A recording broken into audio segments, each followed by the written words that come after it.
Selamat malam MSGP, kembali lagi untuk temani kalian semua di season MotoGP 2026. Pasti mereka kangen sama kita loh. Oh iya. Karena dari kemarin nggak ada video, nggak ada nggak ada video. Ya ada, tapi masuknya yang launching Gresini kita ada. Ya, tapi mereka maunya kan bahas ini, bahas itu. Bahas apa kalau nggak ada yang dibahas? Gosipnya banyak loh. Iya, sekarang banyak. Makanya season 2026 mau mulai. Ini kita akan bahas khusus gosip-gosip, pasti. Teknikal, pasti. Sama tentang hasil dari tes Sepang kemarin. Ya. Dan nanti akan ada tes lagi 1 minggu sebelum race di Buriram. Tapi kita nggak akan bahas itu, bahas langsung sesudah race-nya ya. Sekarang hari ini kan lebih kepada daging semua yang kita bawa supaya jelas sekali. Matteo lebih suka membawa acara penuh daripada cuma gosip dikit-dikit bicara. Makanya jangan lupa subscribe karena tahun ini juga sulitnya setengah mati untuk dapat sponsor meskipun. Tapi ada kabar gembira, kita punya sponsor baru. Sebenarnya sponsor lama. Sponsor lama tapi baru. Apa itu? Yaitu kita totally disupport oleh tim MotoGP. BK8 News Gresini Racing is totally support. Jadi BK8 News Gresini Racing itu adalah sponsor utama kita tahun ini. Iya. Ya kan bisa dibilang, dan kita berterima kasih kepada mereka. Om Carlo terutama untuk kepercayaan. Dan selain itu tetap ada sponsor siapa lagi? Coba. Yang udah pasti adalah Riding Style. KYT, Suomi, Rider Spot, yang masalahnya Firmannya masih cedera jadi belum dikirim ke studio. Ya. Lalu ada beberapa sponsor yang tinggal kita lagi bicarakan tapi belum diumumkan. Nanti kalau mereka baru jadi sponsor. Aku mau tanya sama Satar dulu, ya. Apa hal yang paling menarik menurut kamu yang singkat dari tes Sepang 2026 kemarin? Kalau pertama yang paling cepat dulu adalah Alex Marquez dari tim Gresini Racing. Itu yang pertama. Yang kedua adalah motor Quartararo yang ngebul dan stop testing di hari kedua. Oke, apa lagi? Yang ketiga adalah perpindahan pembalap yang beberapa nama udah bisa dibilang 95%, 99%. Nah, kita akan bahas satu-satu. Kalau kamu tanya sama saya, nomor 1 yang bikin saya kaget juga adalah kemauan keras dari Ducati untuk masih mendevelop beberapa part untuk motor GP 2026. Kenapa saya bilang begitu? Karena kita tahu semuanya bahwa di 2027 akan berubah total. Tapi Ducati tetap menurut saya paling konsisten, paling pinter untuk membaca data, paling pinter untuk mendevelop motornya. Meskipun mereka itu nggak bisa utak-atik engine karena nggak boleh, karena nggak ada konsesi. Tetapi kecepatan mereka naik di lurusnya loh. Iya. Itu gara-gara kerjaan mereka luar biasa di aerodinamis, sama all shot device, sama rangka, swing armnya, dan segala macam. Itu yang bikin saya mikir bahwa Ducati itu nggak pernah berhenti. Dan saya pernah tonton satu wawancara kepada Davide Barana. Itu adalah technical engineer nomor 1 sesudah Gigi di di Ducati dan Lenovo Ducati, dan dia itu membahas soal beberapa keras mereka kerja di musim dingin ini untuk membawa Ducati di level di atas lagi. Kita tahu semuanya bahwa kayaknya Ducati dengan angka yang event, maksudnya Ducati paling bagus dulu 22, terus 23 gagal, susah, 24 bagus banget, 25 tergantung. Susah, meskipun dia juara dunia dengan Marc Marquez karena dia alien. Nggak bisa dihitung ya? Nggak bisa dihitung. Tetapi kalau kamu lihat di Gian Antonio sama Pecco struggle. 26 ini katanya balik sempurna. Jadi di nomor yang event 22, 24, 26, event itu bahasa Indonesia apa? Genap. Genap. Di nomor yang genap Ducati perform yang luar biasa. Dan satu lagi, oke lah kalau kemarin di Sepang itu adalah treknya favorit Ducati. Di mana Alex Marquez juga paling sempurna dari dulu, paling kencang, Pecco juga perform terus, Ducati gripnya banyak, konfigurasi secara total dari mesin dan rangka Ducati sesuai banget dengan trek tersebut dan dia perform dan Ducati di depan semua. Tapi jangan lupa guys, Ducati kerja keras. Ducati itu adalah menurut saya perusahaan yang paling pintar membaca data dan mensaring data tersebut untuk jadi perform mesinnya dan motornya secara total di apapun track. Di Valencia kemarin kita pikir bahwa wah ini Aprilia, ini luar biasa, tapi ternyata tidak ya. Ternyata Ducati masih Ducati, itu yang bikin saya kaget kemarin. Dan selain itu adalah juga Yamaha. Yamaha yang kelihatan ketinggalan banget untuk mendevelop engine V4. Iya. Ya, kelihatan banget. Sekarang sebelum kita lanjut bicara satu-satu dan semuanya dan apapun yang terjadi, aku mau minta tolong kepada Mr. Pandu, yang temenin di sini kita juga, sama produser kita Mr. Darius, ada juga di studio hari ini, untuk masukin combine practice time. Jadinya waktunya yang paling kencang 1, 2, 3 di dalam satu weekend kemarin, di dalam satu bukan weekend, di dalam satu tes kemarin. Itu nomor 1, Alex Marquez dengan waktunya 1:56.402, dia dekat banget sama lap record dari Pecco Bagnaia. Nomor 2, Marco Bezzecchi dengan 1:56.526. Nomor 3, Fabio Di Giannantonio. Nomor 4, Marc Marquez. Nomor 5, Francesco Bagnaia. Franco Morbidelli. Raúl Fernández, Pedro Acosta, Joan Mir, Enea Bastianini, Ayo Ogura, Alex Rins, Brad Binder, Maverick Viñales, Zarco, Marini, Miller, Razgatioglu, nomor 18 di depan Morera, tipis, Savadori dan Lord Savadori. Savadori namanya bukan Lorenzo, tapi Lord Savadori. Dan terakhir adalah Augusto Fernandez, tester Monster Energy Yamaha MotoGP Team. Ini kita bicara attack time. Kita nggak bicara pace. Ya. Kalau kita bicara pace, Ducati di depan semua. Itu ada 5-5-nya Ducati. Kenapa 5? Karena Firmin Aldeguer masih cedera. Nanti kita bahas lagi soal itu. Nomor 1 yang saya mau bicarakan itu pasti soal Marc. Kenapa? Karena dia balik naik MotoGP sesudah 4 bulan absen.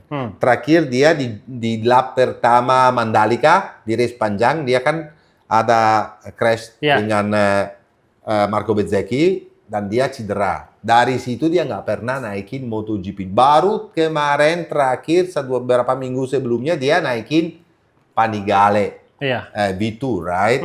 Itu baru dia latihan. Sebelumnya dia itu benar-benar istirahat total dan pelan-pelan membalik fit dengan segala macam dan olahraga yang berbeda-beda. Tapi menurut saya itu aku cukup kaget, bro. Kenapa? Orang 4 bulan nggak naik motor.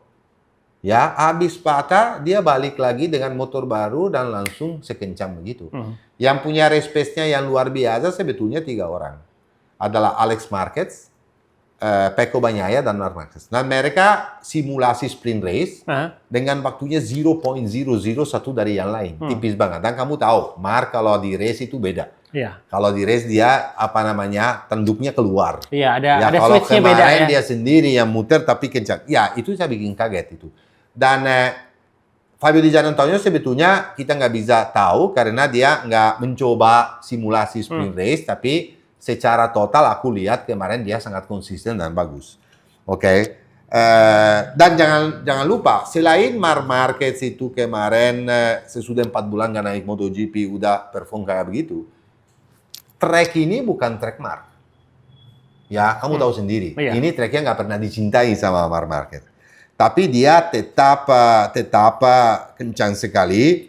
Kelihatan seperti semua pembalap dia capek banget di hari terakhir. Bukan cuma karena ya pasti satu reason karena sudah lama nggak naik MotoGP semua pembalap. Nomor 2 karena di Sepang panasnya setengah mati.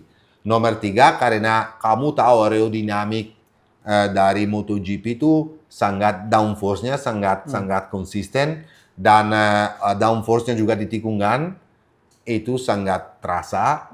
Jadi untuk menghandle motor tersebut itu perlu fisik yang 100% kuat, ya. Toprak aja kemarin suffer banget, meskipun hari kedua Yamaha tidak keluar sama sekali, nanti kita bahas, tapi dia juga struggle banget ya. Jadi dan selain itu Marc juga jatuh, ya, Marc juga jatuh dengan di hari terakhir dengan bisa dibilang Ducati yang hybrid. Ya. Kalau bahasa Indonesia hybrid ya. Hybrid ya.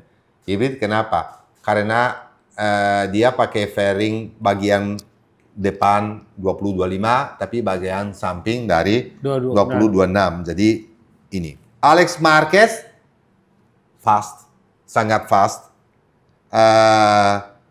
Tapi dia jatuh keras di tikungan nomor 5. Itu tikungannya yang sangat kencang. Di mana juga Fabio Quartararo jatuh dan dia patah jari. Tangan tengah, ya dia nggak bisa kasih. Ya. Jadi di tikungan yang sama, Alex mengkonfirmasi ulang tahun ini bahwa meskipun ini adalah track favorit dia adalah pembalap yang akan usahakan keras sekali untuk menjadi juara dunia dan untuk fight, tapi dia harus belajar satu, bro, konsistensi. Kenapa? Karena Alex sering jatuh. Kadang-kadang tahu nggak konsisten sendiri. Ya? Dan selain itu, tahun ini dia awal-awalnya kan struggle hari pertama. Kenapa? Karena dia sekarang bukan terima beres dari tim utama. Dia jadi motornya factory rider. Artinya apa? Dia harus mencoba part-part dan kasih feedback. Dan kayaknya kerjaan yang dia nggak terlalu suka. Dan buang waktunya banyak sekali. Awal-awalnya dibilang kita belum ketemu karena banyak sekali partnya mereka coba, tapi sesudah itu bisa deliver paket yang sangat bagus dan dia bisa bukan cuma di single lap, itu penting sih. Itu time attack nggak penting, bro. Iya. Yang paling penting itu pace-nya. Simulation Simulation race yang punya Ducati empat-empatnya itu nggak ada lawannya, bro. Itu yang scary. Nggak ada lawannya. Meskipun Marco Bezzecchi ada di posisi nomor 2, tapi kalau kita lihat race pace-nya kurang kemarin ya. Itu yang harus lakukan Alex Marquez kalau mau tahun ini mau limit dia masih jatuhnya terlalu banyak ya. Jadi di hari kedua dia jatuhnya yang keras banget itu, yang untung nggak cedera ya. Yang untung nggak cedera, tapi dia harus improve di situ karena kalau kamu belajar dari tahun kemarin, Marc Marquez selain dia jatuh terakhir bukan karena kesalahan dia, tapi konsistensi Marc dalam 1 tahun itu sempurna. Dia ya jatuh di USA karena overconfidence, tapi selain itu di Jerez, tapi bisa dihitung kalau Alex tahun lalu jatuhnya sempat cedera juga, sempat ya. Jadi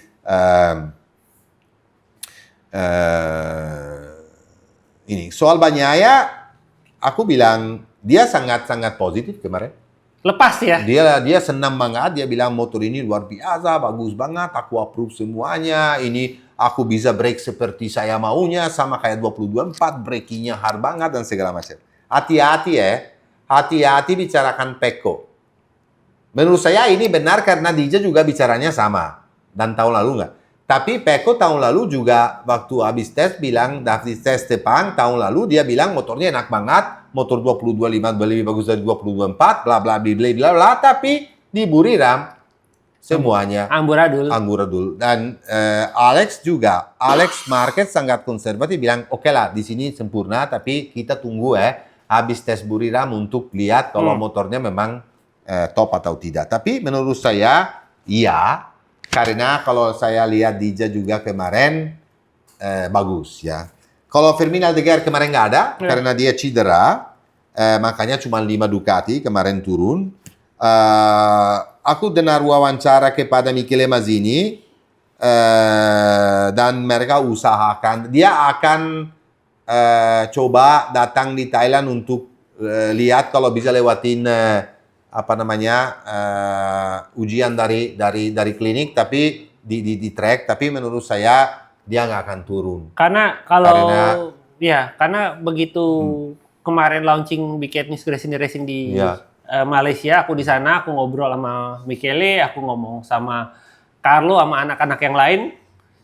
Mereka kalau setelah Thailand optimis, tetapi kalau Thailand dia bilang itu terlalu riskan juga terlalu. Jadi karena ingat guys, jadi setelah Thailand sampai dengan seri Brazil itu ada 3 minggu, jadi hampir 1 bulan. Jadi kalau memang untuk seri Amerika itu udah pasti turun, tapi kalau umpamanya seri Thailand itu agak berat. Karena kemarin kita lihat juga masih pincang banget, masih pakai tongkat. Iya, tapi kalau seri Brazil ya ada kemungkinan. Tapi kalau mau aman ya kita ambil seri Amerika. Betul.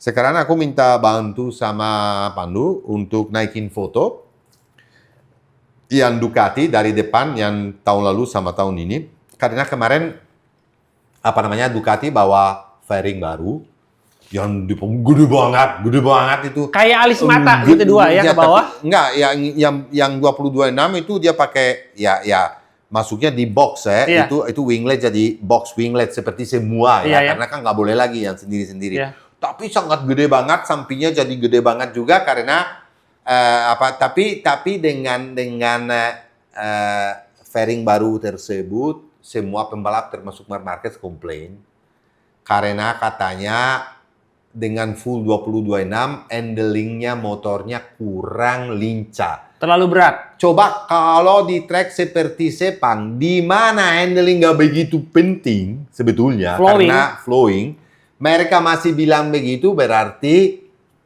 sesuatu yang kita harus perhatikan. Dan mereka malah dapat solusi yang hybrid itu dan semuanya senang sekali dan semuanya dapat waktunya paling kencang dengan hybrid itu, di mana bagian atas 20-25, bagian samping 22.6. Dari foto 2 ini kelihatan aku taruh 2 motor di samping satu sama yang lainnya, kelihatan fairing depannya kan jauh banget itu bagian depan. Dan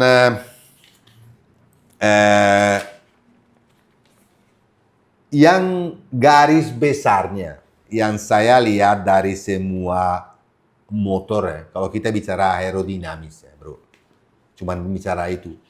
Kalau semuanya garis kerasnya similar dengan Ducati. Similar banget, semua motor itu punya konsep Ducati, sama persis. Ada yang punya winglet yang di samping di mana penggara aliran udara pada fairing masuk dan keluar yang bolongnya beda-beda atau bentuknya beda-beda. Tetapi secara garis besar dari gambar dari samping mungkin itu bisa masukin Ducati.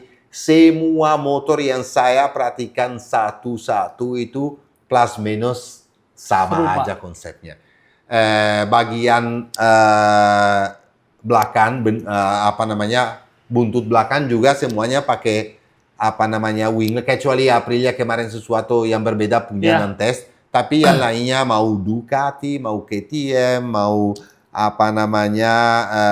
Aprilia, ya semua Honda, Yamaha semuanya sama banget ya bagian winglet belakang.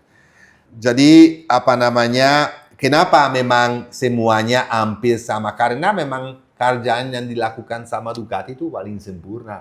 Dan of course lah ada bedanya satu motor sama yang lainnya. Kenapa? Karena karakteristik dari chassis sendiri, dari rangka atau dari swing arm itu beda-beda. Dan semua pembalap itu kasih feedback kepada tim masing-masing untuk mendevelop aerodinamis. Karena guys gini, boleh aja coba aerodinamis di wind tunnel.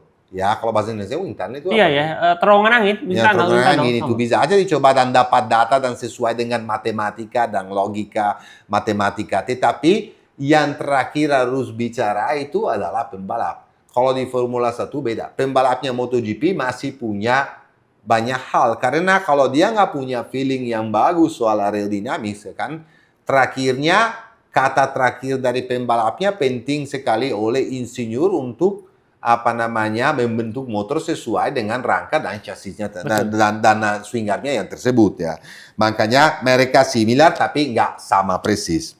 Yang satu yang menarik kemarin sebetulnya itu adalah bahwa pasti tahun depan aerodinamik itu totally berubah. Iya. Karena kalau dari ukuran winglet depan itu ada ukuran maksimal kan, termasuk berarti apa? Yang bagian samping itu nggak boleh keluar dari ukuran maksimal tersebut. Jadi karena cc-nya lebih kecil, karena semua V4 engine nggak ada lagi 4 online, itu pasti bagian samping airflow-nya bagian samping itu lebih tipis dan nggak sesignifikan dan nggak sepenting sekarang, ya. Tapi kemarin menariknya adalah bahwa KTM itu dengan Mika Kallio dengan tester membawa MotoGP ini dengan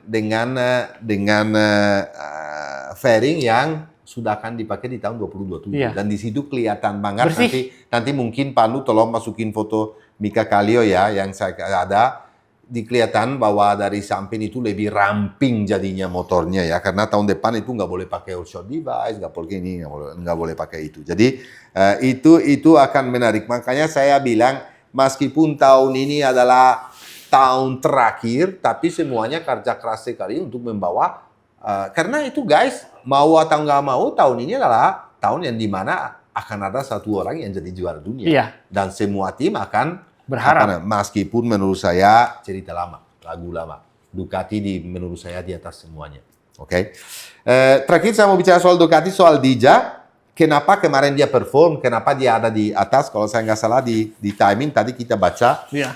Dia di timing attack. Kalau Fabio Di Giannantonio malah nomor 3 ya. Iya. Cuman beda 0.383 dari Alex Marquez. Dan jangan lupa Alex Marquez di sini nggak ada lawannya. Iya, dia emang Malaysia suka sekali kan. Makanya, jadi dan tim Gresini pula di Malaysia selalu performnya luar biasa ya. Jadi kenapa bisa bilang ditanya ya, kenapa bisa langsung perform bagus sementara tahun lalu di sini kamu struggle banget. Nomor 1 jangan lupa guys, waktu di Malaysia. Waktu dia datang, dia kan baru operasi bahu, collarbone, karena dia jatuh di latihan jatuh dan patah. Terus Willy jatuh lagi. Dan dia di hari pertama jatuh juga lagi kan di Malaysia kemarin. Jadi kondisi fisik dia bilang penting sekali untuk pembalap. Aku datang di sini dengan 100% sehat, dengan nggak ada sakit apapun, dan ini adalah tahun pertama di mana aku back to back balap untuk tim yang sama, itu dengan insinyur yang atau kepala teknisi yang sama, dan itu penting sekali bagi pembalapnya. Makanya itu dia bilang kalau di MotoGP kondisi fisik itu dan mental itu adalah semuanya. Dan tahun ini adalah tahun pertama di mana saya terasa sangat comfortable. Dan juga Dija ini udah akhir kontrak dengan Ducati. Dija itu kalau udah kepepet, itu bisa jadi setan. Betul sekali. Kayak waktu ditendang dari Gresini mendadak jadi kencang. Ya. Kontrak tenang, pelan. Betul. Kontrak mau habis kencang lagi. Ya itulah Dija. Ya. Jadi tahun ini saya rasa bahwa Di Giannantonio akan usaha keras dan kasih. DJ itu adalah pembalap fast loh. Iya. Sangat kencang. Cuman konsistensinya nggak pernah ada. Aku berharap bahwa konsistensi ada dan dia bisa fight untuk championship. Karena kalau dia perform tahun ini pasti aman tahun depan. Aman untuk tahun depan ya. Beda untuk Morbidelli. Morbidelli itu adalah pembalap yang lebih pelan dibanding 4 yang tadi, tetapi bagus kemarin ya. Bukan jelek kalau kita lihat dari hasilnya Franco Morbidelli dari tes kemarin, time attack dari tes kemarin, dia selesai di posisi nomor 6. Tapi jangan lupa guys, Franco Morbidelli masih pakai rangka 25 sama swing arm 22.4 rangkanya, yang 22.5 engine. Sama juga varinya hybrid banget.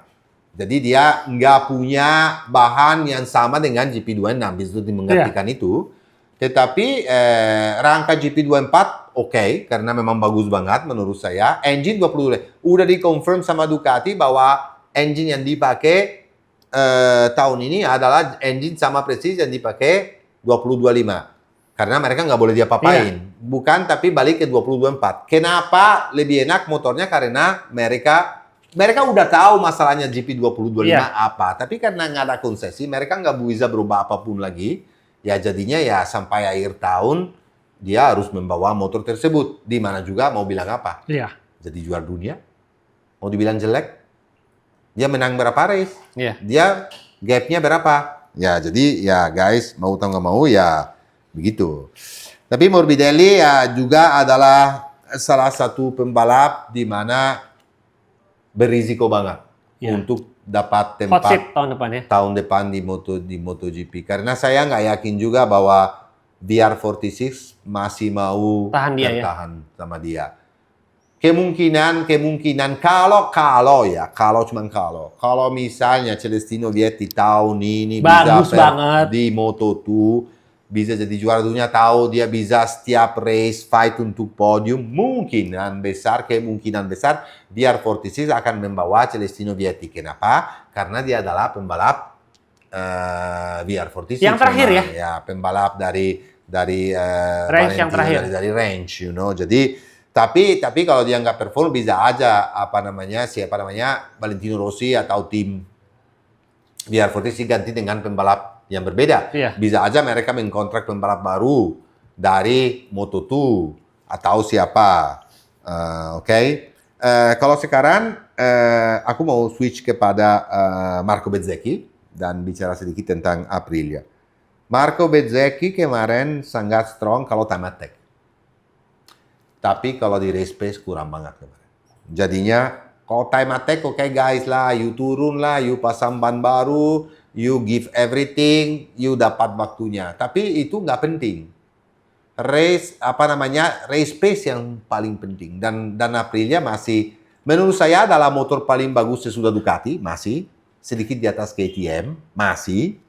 Tetapi dibanding Ducati masih ketinggalan. Menurut saya. Karena apa? Karena Ducati juga tahun ini step up lagi. Betul. Dia tuh bikin satu langkah lagi, satu usahakan lebih keras lagi untuk jadi, dan dia juga punya pembalap luar biasa. Karena kalau juga tahu kamu ya, kalau Pecco Bagnaia juga lagi on, dia memang terasa comfortable dengan motornya, itu bukan pembalap kaleng-kaleng. Alex Marquez sendiri kemarin tahun lalu runner up, 2 kali juara dunia. Jadi menurut saya Marco Bezzecchi bukan cuma harus lawan sama Marc Marquez, dia harus lawan Pecco, dia harus lawan Alex Dija, dia harus lawan Alex, dia pasti juga harus lawan Morbidelli, karena up and down. Morbidelli tahu sendiri, dia up and down tapi kadang-kadang ada. Jadi menurut saya Aprilia bagus tapi belum selevel. Dan satu lagi juga kekurangan dari Aprilia, cuma satu pembalap, resmi. Factory rider only one. Itu adalah Marco Bezzecchi. Karena kemarin juga seorang Jorge Martin nggak ada. Kenapa nggak ada? Karena waktu Desember dia dioperasi lagi. Sama collarbone-nya sama tangannya. Kenapa dioperasi lagi? Karena waktu tes di Valencia dia masih terasa sakit banget. Dan divisi tulang sama dokter, dan dia bilang kalau kamu mau sempurna harus benarin lagi. Dan dia lakukan itu waktu Desember, waktu launching tim Aprilia resminya dia datang, dan di situ dia udah dioperasi. Dan kelihatan banget di situ udah, aku lihat semua di video ya, bukan di tempatnya presentasi motor baru, dan kelihatan banget bahwa dia lebih oke kemarinnya. Jadi balik lagi kepada Bezzecchi itu cuma sendiri. Lah dia punya Salvadori, Lord itu bagus. Bezzecchi selalu bilang bahwa data dari Lord itu luar biasa. Tapi beda, mau dibanding Ducati. Ducati turunin, Alex Marquez, Marc Marquez, Francesco Bagnaia, Fabio Di Giannantonio, Morbidelli. Dan Morbidelli. Lah nggak ada Aldeguer. Kalau nggak ada Aldeguer juga. 5 pembalap ini kasih feedback dan data yang disaring sama insinyur-insinyur Ducati. Beda dong. Dan itu MotoGP race winner semua ya, lagi. itu beda, men. Iya. Itu beda dibanding Bezzecchi, di mana harus kerja sendiri. Kalau kita bicara sekarang Ayo Gura sama Raul Fernandez, nggak selevel Masih lah, nggak nggak selevel. Jadi mudah-mudahan, menurut saya, yang bikin saya kaget kemarin seperti biasa, Marco Bezzecchi nggak bicara banyak, nggak banyak komentar tentang motornya. Dia bilang ya motornya oke. Tapi aku lihat dia fokus banget seperti biasa untuk kerja keras sekali, untuk kasih data, untuk mendevelop motornya. Karena dia tahu sendiri bahwa motornya itu belum selevel Ducati. Dan tahun ini dia under pressure loh bro. Kalau tahun lalu di atas kertas dia jadi pembalap nomor 2. Iya. Karena benar ya, Iya. habis itu ya apapun yang terjadi dengan Dramanya Jorge apapun Martin itu ya. kita tahu. Dari situ dia jadi pembalap nomor 1 yang develop motornya sendiri, yang bisa perform sendiri, yang sering naik podium, yang menang race, yang perform luar biasa. Tapi apa? Tahun lalu dia nggak punya beban. Karena memang pembalap baru, nomor 2, dan jadinya hasilnya luar biasa. Tahun ini Aprilia tunggu loh. Oh loh, tahun lalu kamu perform kayak begitu. Tahun ini kamu jadi pembalap utama. Karena udah jelas bahwa tahun 2027 Jorge Martin udah nggak ada lagi. Udah ada, pindah, Ya, fix. udah pindah fix. Itu gosip, tapi Pastilah. udah 99,9 dia ke Yamaha. Pramac. Ada gosip bilang Pramac karena sering bicara sama Campinotti. Aku dengar gosip dari orang Italia bahwa Campinotti hampir confirm bahwa Jorge Martin balik ke Pramac, dan itu masuk akal. Kenapa? Karena sama Pramac dia jadi juara dunia. Iya. Dan dia punya Sejarah ya. Dia sejarah, jadi bisa jadi. Jadi situasi Aprilia tahun ini nggak gampang. Lalu penggantinya siapa ya? Siapa? Pengganti siapa? Martin. Martin. Oke, aku mau kasih tahu. Kemarin aku lihat wawancara dari seorang namanya tim manajer Aprilia, Rivola. Massimo Rivola. Dia tanya, siapa yang pembalap kedua di tahun 2027 di Aprilia? Dia bilang, aku mencintai habis-habisan bandera Italia. Kalau mikir itu, aku ada 2 choice. Satunya Pecco, karena udah dibuang. Iya, udah Karena dibuang. Udah dibuang. Itu Ducati udah pasti 100% Marc Marquez sama Pedro Acosta. Marc Marquez sama Pedro Acosta di tim Lenovo. Unbeatable. Jadi, Pecco nganggur ini. Iya. Tapi bukan nganggur, karena di MotoGP banyak yang mau Pecco. Aprilia mau banget punya dream team. Iya. Itu adalah Pecco sama Marco. Mereka berdua juga teman banget. Iya. Ya, motornya motor Itali. Timnya tim Itali. Nah. Noale, Piaggio, segala macam apapun. Iya. Cuman, apakah ini ada? Kayak dulu Aprilia nawar Quartararo. Betul. Ih. Quartararo udah bicara sama Aprilia. Iya, sebelumnya, Dan kan? Aprilia udah turun. Quartararo udah turun harga. Dia bilang, dengan 5 juta euro aku datang. Tapi 5 juta euro Aprilia. Marco Bezzecchi baru kemarin ada acara. Iya, iya. Pernikahan Iya. antara, menurut saya rada norak sih bro. Sorry to say Iya, iya. ya. Sorry, aku orang Italia tapi rada norak ya. Pernikahan antara Aprilia sama Marco Bezzecchi pakai suit dengan apa namanya, dasi kupu-kupu, satunya Rivola putih-putih, bla bla bla. Itu rada norak, tapi ya ada rada Amerika, ya oke lah, terserah mereka maunya gimana. Tetapi apa namanya, luar biasa sekali dia bicara. Ya dia mencintai tim Italia, orang Italia, dan mau membawa Francesco. Tapi Francesco itu mau ini loh. Ya udah berkeluarga. Ya, udah gini. Mungkin Aprilia sekarang lagi punya waktu sangat singkat ya menurut saya untuk cari apa namanya, duitnya tersebut dari sponsor dari mana, supaya dia bisa mimpi ini bisa terjadi realitas dengan dream team adalah Pecco sama Marco. Tapi menurut saya sulit. Kalau bukan Pecco, pasti yang bisa diangkat adalah Enea Bastianini. Kalau mereka bicara Itali. Iya. Kalau Massimo Rivola mau semuanya Itali. Kenapa? Cuman salah satunya adalah Enea Bastianini. Dan menurut saya karakter Enea suit banget sama Aprilia. Karena dari dulu juga. Karena harusnya kan Enea itu ke Aprilia, bukan ke Betul. Tektoa, ya kan? Betul. Cuman gara-gara duit nggak seberapa, Betul. dia pilih KTM, kacau balau, Betul. dan Jadi Peko ke Yamaha ya guys? Iya, kalau Peko itu menurut saya ke Yamaha. Dan bro, menurut saya Peko ke Yamaha itu cocok. Karena dia punya riding style sangat smooth. Smooth ya. Dan kalau Fabio, kalau dilihatin, dia tuh sangat kasar. Iya. Kalau menurut saya, Fabio lebih cocok di Honda. Karena kalau kamu lihat waktu hasilnya Honda luar biasa, motornya sangat liar dan susah di-handle, cuma satu orang yang bisa handle itu adalah Marc Marquez. Dan tapi Marc Marquez itu dulu sangat agresif. Iya. Ya, ini Quartararo pembalap agresif sekali. Umur baru 27 lagi. Iya, agresif sekali. Jadi, menurut saya kalau dibilangin apapun bisa terjadi ya, tapi kalau Peko ke Honda, enggak banget. Kenapa? Karena, tapi juga harus hati-hati karena Honda nggak suka pembalap yang banyak komplain. Kalau kamu lihat semua pembalap Honda dari dulu, jarang banget mereka lawan perusahaan. Marc nggak pernah loh. Cuman terakhir karena dia udah capek banget jatuhnya, tapi Marc nggak pernah selalu bicara bagus. Marini selalu bicara bagus. Mir selalu bicara bagus. Duan semuanya semua. Fabio komplainer. Harus hati-hati. Dan juga Peko komplainer.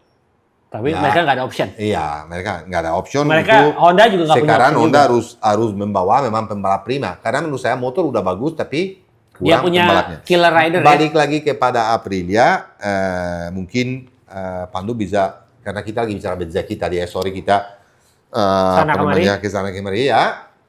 Balik lagi ke Aprilia, tolong Pandu naikin foto di mana kelihatan banget yang selain fairing-nya plus minus sama lah, mungkin dari bagian samping kelihatan bahwa Aprilia punya fairing yang baru itu dengan pengaliran udara itu di samping itu mulutnya lebih besar karena kamu tahu sendiri. Iya. Aprilia punya masalah dengan panas sekali, jadi mereka harus makanya untuk tahun depan itu Aprilia harus hati-hati karena limit banget dan ramping banget itu kalau engine panas itu bijinya pembalap bisa jadi telur. Iya benar. Telur rebus. Itu betul sih, itu betul. Ya itu. Jadi balik lagi ke Aprilia, Pandu masukin foto tadi kelihatan banget solusi baru untuk bagian buntutnya di mana adalah winglet yang ala Formula 1 itu saya nggak tahu seberapa efektif sih itu, tapi ya mereka usahakan dan coba. Tapi secara garis besar dari depan dan samping itu semuanya motor yang sama, nggak mau aku detailin lagi karena bentuknya semuanya sama. Ya ada ya yang pakai winglet, masih ada yang seperti Honda pakai winglet di bawah. Di short brake depan, di suspensi depan. Ada yang Honda juga kemarin testing winglet di bawah seat. Sama persis kayak udah pernah kita lihat di Aprilia tahun lalu. Plus minus itu sama aja, cuman mereka bikin baru, mengusahakan supaya bisa mendapat aerodinamis paling efektif di MotoGP tersebut. Jadi Aprilia itu yang paling menarik dan kelihatan kemarin ya. Kita sekarang mau bicara langsung tentang Yamaha. Kasus Yamaha di hari kedua, di mana motornya nggak jalan sama sekali. Apa yang terjadi? Di tikungan nomor 5 di hari pertama, Fabio Quartararo jatuh cukup keras dan dia patah jari tengah dari kanan yang kiri. Di situ waktu jadi dia balik lagi ke hotel, tapi sorenya balik lagi dia. Ini bukan dia jatuh gara-gara ada masalah teknis, bukan. Itu jatuh karena memang jatuh terlalu kencang di tikungan tersebut. Dia balik ke hotel, sorenya balik lagi, turun lagi, terus motornya mogok, masalah. Motornya masalah dan balik lagi kepada pit dan mereka ambil keputusan hari besoknya nggak turun karena belum bisa ketahuan apa masalahnya sebetulnya. Jadi karena orang Jepang tahu sendiri, karena kalau nggak tahu sempurna masalah, menurut saya adalah mechanical problem, bukan elektrik, mechanical problem, dan itu dari transmisi. Kalau transmisi itu punya masalah, kalau patah transmisi itu seluruh engine meledak dan hancur. Jadi mereka benar-benar ambil 1 hari untuk cek semuanya. Kalau malu, lakukan itu untuk untuk perusahaan sebesar Yamaha menurut saya tidak juga. Kenapa? Karena Yamaha itu adalah motor baru total dari Valencia, dari tes terakhir ini. Rangka diganti, swing armnya diganti, engine pula baru, fairingnya baru, aerodinamis baru. Mereka kerja keras sekali, tapi engine ketinggalan banget before ini. 5 kecepatan paling terakhir kemarin di MotoGP adalah 5 Yamaha lah. Top speed ya. Ya, dia bisa top speed sampai 327. Sementara Ducati di 335. Di mana juga harus mengerti bahwa meskipun ada dua trek panjang di belakang dan di depan, tapi itu nggak signifikan. Kenapa? Karena tikungan sebelum keluar di lurusnya itu sangat gear rendah, sangat pelan. Jadi kalau dia dengan gear rendah itu aja bisa kecepatannya berkurang begitu, apalagi di trek di mana keluar dari tikungan terakhir dengan kencang, top speednya bisa ketinggalan. Seperti di Mugello ya? Iya, bisa ketinggalan 12, 13, 14, 15 km per jam. Itu crazy. Menurut saya ya, kalau saya analisa sedikit kemarin, saya analisa itu dari Yamaha itu begini bro.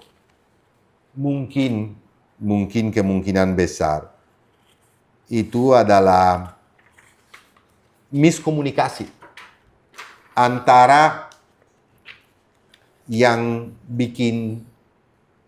mendevelop engine lama, karena ada 2 tim. Ada tim yang develop engine, karena oke lah, before online, 4 silinder inline itu sebetulnya adalah terakhir kencang sekali. Lebih kencang dari before ini, tetapi sangat liar. Oke lah, yang bisa membawa motor tersebut cuma Quarta doang. Yang bisa dapat waktunya di kualifikasi only one single lap cuma Quarta doang. Tapi kelihatan top speednya nggak ketinggalan segitu banyak. Mungkin cuma beda 1-2 km per jam. Ya.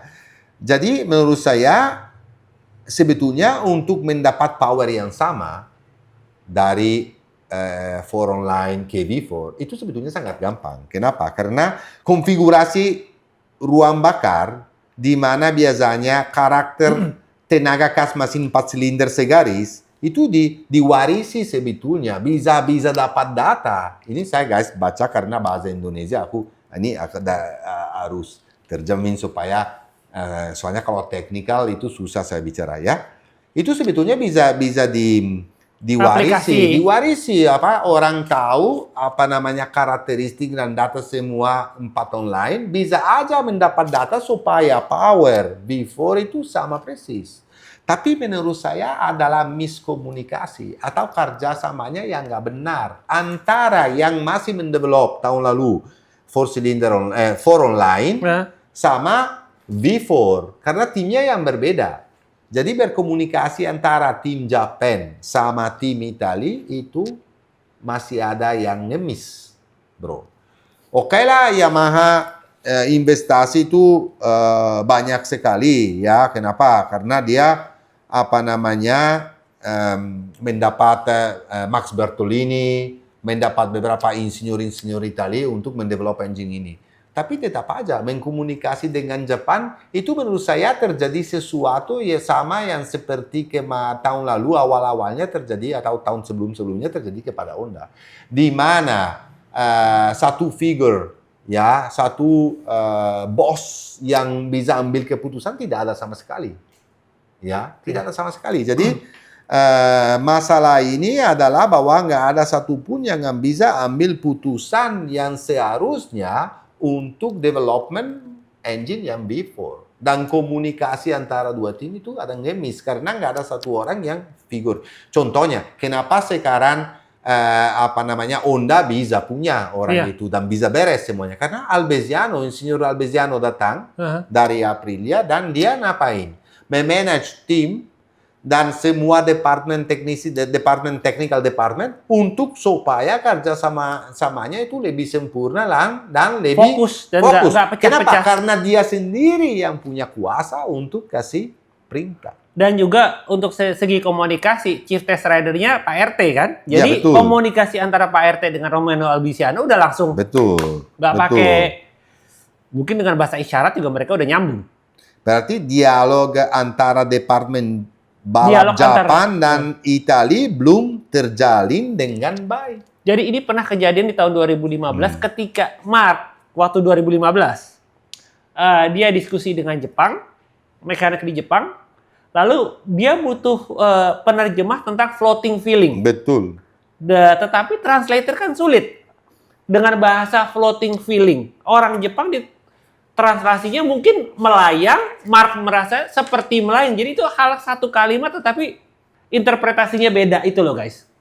Dan satunya lagi bro, ini ya tentang Yamaha ini ya. Ada orang beberapa bilang, wah mungkin mereka RPM-nya belum full. Menurut saya bullshit. Gombal itu. Kenapa? Udah 10 bulan. Udah dibuka. Kalau kemarin-kemarin di Valencia dites atau sebelumnya dites race sama Augusto Fernandez belum buka 100%, ya mungkin. Tapi sekarang sesudah 10 bulan di Sepang. Ini untuk udah balapan. Tinggal cuma sebentar lagi balap, mereka belum buka semuanya ya. Menurut saya nggak masuk akal. Aku lebih kepada perlu satu figur penting dengan karisma yang ambil keputusan yang pas dan supaya juga terkomunikasi antara dua tim balap dari Jepang dari Italia, karena kan kamu tahu Yamaha Italia itu base-nya tuh tim balapnya kan di Italia. Iya. Dan itu teknisi yang luar biasa, tapi semuanya orang Italia. Dan mungkin kerja sama-sama Jepang atau Jepang kasih tahu apa, mereka miskomunikasi. Iya, bahasa itu ya. Ya, itu masuknya perlu satu figur yang penting. Sekarang kita balik lagi kepada Honda, di mana aku mau balik lagi. Kita udah bicara tadi soal fairingnya, soal winglet di di suspensi depan, sama dengan winglet di bawah seat baru seperti Aprilia. Selain itu, mereka juga terakhir udah punya rangka dan swing arm yang baru. Maksud saya Honda kalau secara time attack juga luar biasa. Dan juga Mir di hari kedua dia itu dapat waktu paling kencang kemarin. Cuman kalau aku lihat race pace dari Mir sama Luca Marini ketinggalan jauh sama Ducati. Kalau Ducati selama 15 lap, 10 lap, 12 lap ya pokoknya dia bisa di 157 terus. Kalau yang lain nggak bisa. Semuanya di 158 di atas, 158 di atas. Jadi kalau kita bicara 15 lap udah ketinggalan kemana.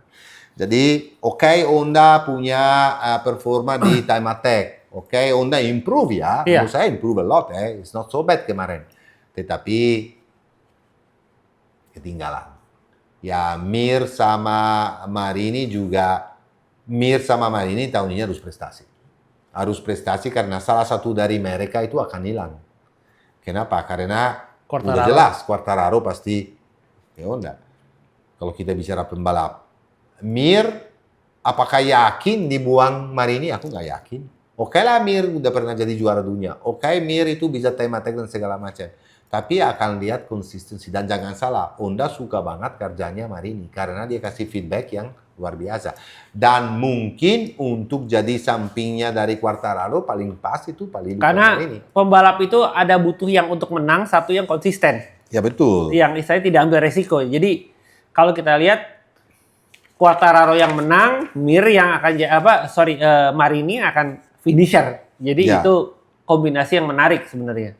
Jadi kita nggak tahu siapa antara Marini sama Mir pergi, tapi Quartararo itu udah pasti. Iya. Ya, Diogo Moreira juga jangan salah adalah pembalap masa depannya mereka. Oke, kalau kita bicara kemarin di hari ketiganya dia di time attack salah, dia capek banget karena jangan lupa guys, dia tuh adalah rookie. Dia datang dari Moto2. Dia baru 2 kali naik motor ini selain tes Valencia kan, dia belum biasa. Dan hari ketiga untuk time attack dia juga capek sekali. Tapi menurut saya Diogo adalah pembalap yang sangat bagus ya. Dan dia itu di tim Cecchinello itu adalah pembalap dari Honda HRC, pembalap resmi dengan warna HRC dengan motor yang paling terakhir. Dan Honda itu bukan motor paling gampang juga untuk dinaikin dari Moto2. Kalau kita bicara Ducati semuanya bisa handle, bisa perform. Tapi kalau Honda ya perlu waktu. Lihat aja Zarco kalau kita mau bicara. Zarco itu awal tahun lalu luar biasa. Bisa menang di kondisi basah, bisa Podium. urutan kedua di kondisi kering, bisa sering 5 besar. Sejak dikasih motor baru, chassis baru, swinger baru, dia tuh nggak pernah perform lagi. Dan kemarin juga dengan motor baru ini dia sangat kesulitan dan dia itu kelihatan frustasi habis-habisan. Dan jangan salah guys, kalau Zarco sampai frustasi itu bahaya.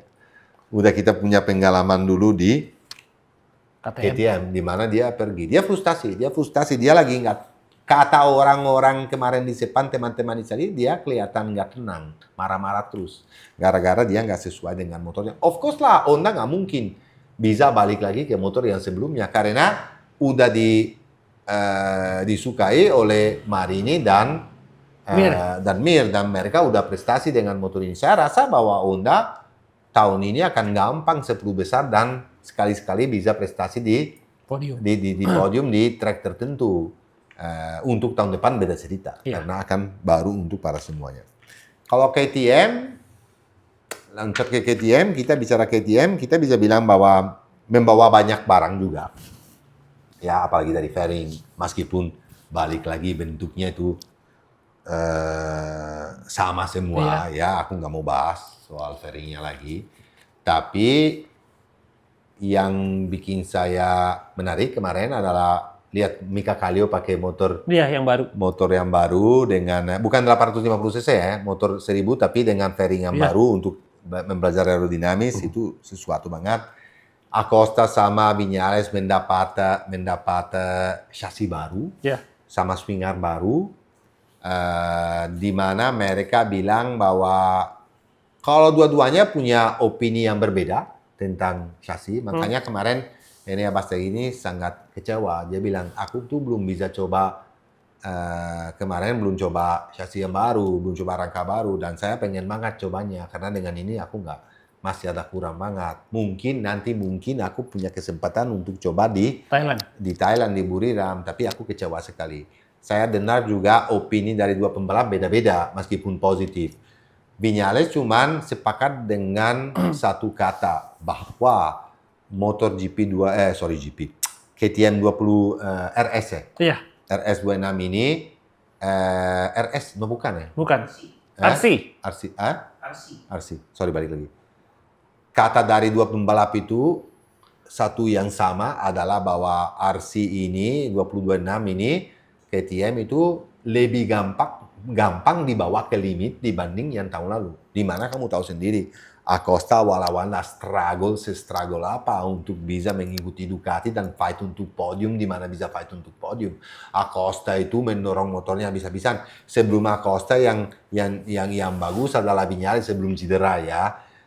Jadi mereka berdua tuh lumayan kemarin, kencang juga, pace-nya lumayan, tapi dibanding Ducati masih ketinggalan. Mungkin harus tunggu tahun 2026. Yang saya menarik lagi lihat dari KTM kemarin adalah satu hal, mungkin tolong Pandu naikin foto. Hal ini adalah bahwa penggaman rantai. Karena tahun lalu kan Acosta udah rantai putus ya. Itu kenapa? Kalau kalian lihat itu jaraknya, penggaman rantai itu jaraknya jauh sekali. Itu adalah tanda seberapa banyak all shot device turun. Kalau all shot device turun, apa yang terjadi?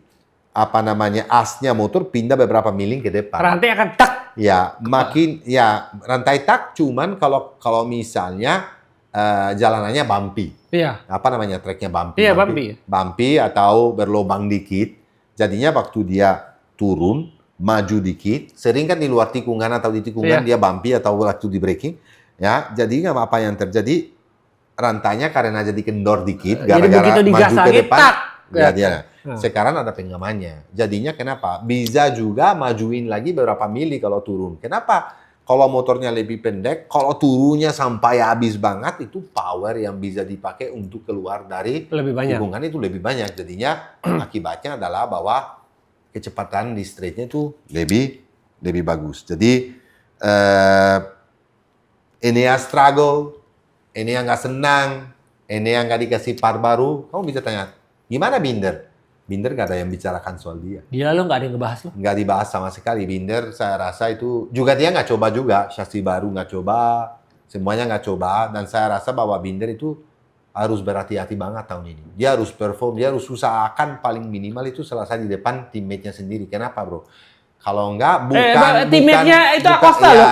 Bukan, ya paling minimal mendekat Acosta lah atau sama Acosta mainnya. Karena pasti di KTM udah enggak lagi. Tapi selain itu, apakah ada tempat seatnya di MotoGP untuk tahun 2027? Sangat limited loh. Sangat limited. Gosip yang satunya lagi adalah kenapa Binder tanda tanya untuk di MotoGP. Kenapa? Karena adalah gosip Bulega.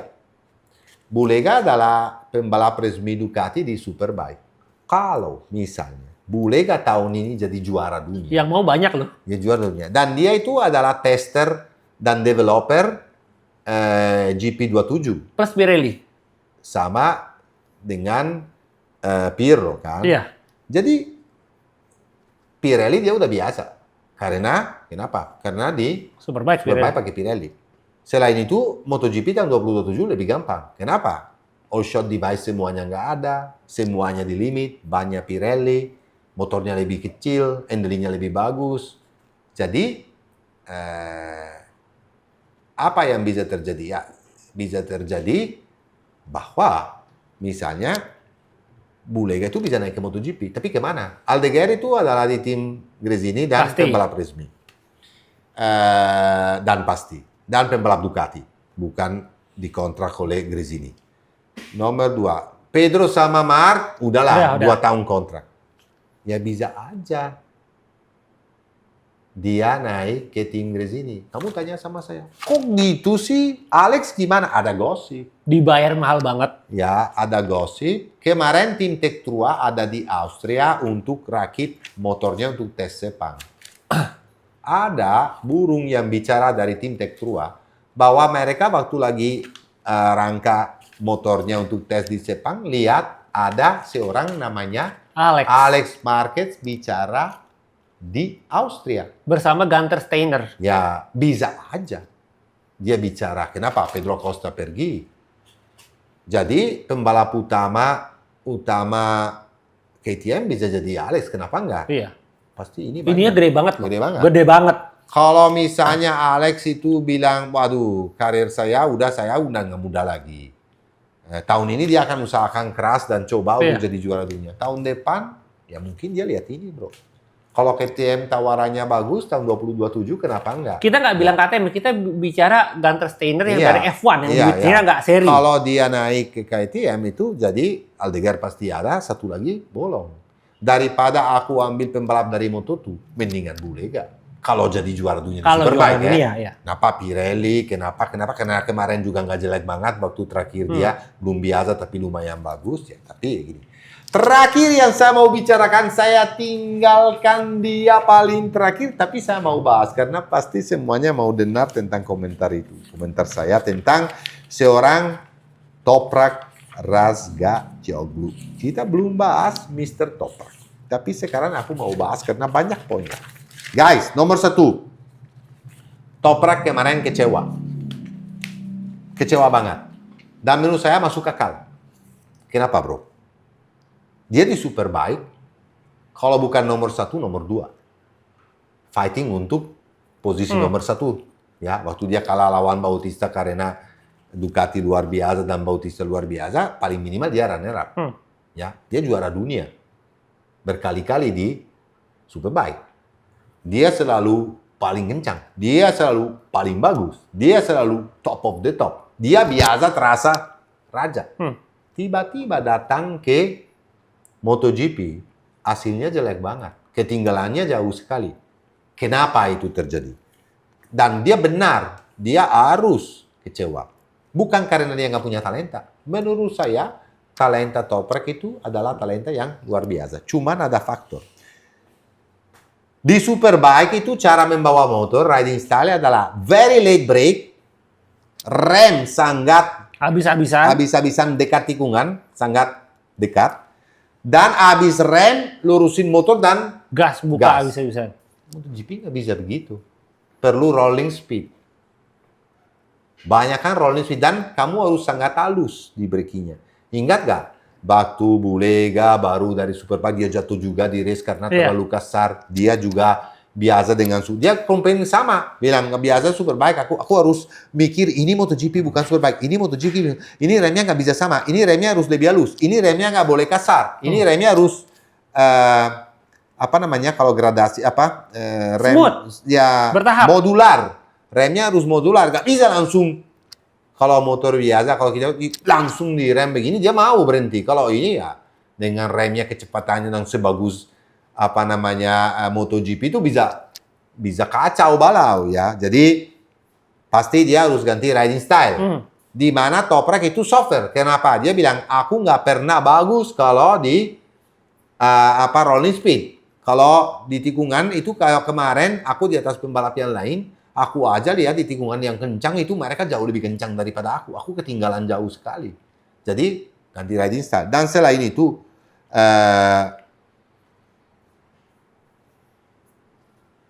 satu lagi yang penting sekali menurut saya adalah bahwa bannya beda. Bukan Motornya nggak perform. Motornya ya. Motornya nggak perform. Bannya beda, speednya ketinggalan. Riding style beda, motor nggak Dia perform. itu bisa dibilang rookie. Dia itu rookie. Jadi apa? Semuanya ini ya hasilnya nomor 15, 16 di belakang. Paling terakhir malah di depan cuman tester doang kemarin. Iya. Sempat juga hari kedua Moreira di depan. Terakhir aja dia bisa di depan Moreira tapi tipis banget karena Diogo tuh udah capek banget. Iya. Nah oke lah Amerika itu datang dari lebih banyak tes Moreira sama dari hari pertama kan 5 hari. Tapi tetap aja dia jadi menurut saya untuk dia terasa kecewa itu boleh. Dia tuh kemarin sangat rendah hati loh. Dia bicara apa adanya. Dia bilang aku kecewa dengan diri sendiri nomor utama. Dia nggak bilang motornya nggak bagus. Dia nggak bilang Yamaha nggak perform, bukan. Dia bilang aku harus ganti riding style, harus improve, harus ganti cara rem, harus mengadaptasi cepat. Kalau nggak saya akan ketinggalan. Dan saya yakin bahwa Toprak ini punya talenta untuk menutupin lubang-lubang ini. Lubang di mana itu lubangnya tuh masih ada lubang dalam di mana dia belum belajar cara perform di atas monster MotoGP. Karena dari dulu kita bilang siapapun datang di MotoGP itu nggak gampang loh guys. MotoGP adalah binatang sendiri, adalah setan sendiri, di mana punya karakteristik berbeda sekali dari dari motor yang bisa orang beli seperti Superbike dipakai di jalan biasa. Itu beda. Itu adalah monster.